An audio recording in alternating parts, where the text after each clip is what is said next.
এই বর্তমান নির্লজ্জ সরকার শহীদ ওসমান হাদি ভাইয়ের বিচার প্রক্রিয়া নিয়ে কোন ভিজিবল ক্লিয়ার স্পষ্ট স্টেটমেন্ট জাতির সামনে হাজির করতে পারে নাই।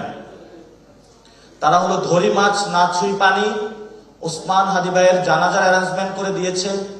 অতটুকুই কিভাবে জনগণের ক্ষোভকে শেষ করা যায় এটা হলো তাদের একটা কায়দা কানুন ছিল। আমরা বর্তমান সরকার যারা রয়েছে, বিভিন্ন গোয়েন্দা সংস্থা থেকে শুরু করে সবাইকে বলবো, মেরুদণ্ড আর বিক্রি করবেন না। আমাদের ভাই এই বিশ্ববিদ্যালয়ের সন্তান ইনসাফের রাজত্বের বাণী যিনি প্রচার করেছেন, কিভাবে পেশি শক্তি রাজনীতির টাকার খেলাকে বন্ধ করে সুন্দর ক্যাম্পেইনের আমাদেরকে দিয়ে গিয়েছেন, নতুন বাংলাদেশের স্বপ্ন দিয়েছেন, সেই ওসমান হাদি ভাই বিচার আপনারা কবে করবেন, কিভাবে করবেন, সুস্পষ্ট রোড ম্যাপ জাতির সামনে হলো প্রকাশ করুন। যদি না করতে পারেন এই দায়ভার আপনাদের নিতে হবে। বর্তমান সরকারের বিষয়ে আমরা যথেষ্ট ধৈর্য ধারণ করতেছি। আমি যেহেতু এই আসন ইলেকশন করছি, আমার প্রথম দায়িত্ব হলো শহীদ ওসমান হাদি ভাইয়ের বিচার নিয়ে পুরো বাংলাদেশে সর্ব জায়গায় যাওয়া।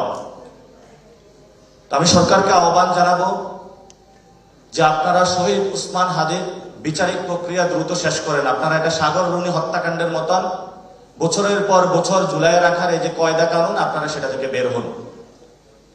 এবং আমি সকল দলের প্রতি আহ্বান জানাবো, ইনকিলাব মঞ্চের ছোট ভাইয়েরা দিনের পর দয়ান মিছিল করে যাচ্ছেন, কষ্ট করে যাচ্ছেন শহীদ ওসমান হাদি ভাইয়ের বিচার চেয়ে।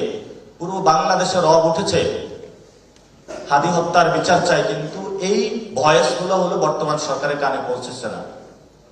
কেন পৌঁছতেছে না?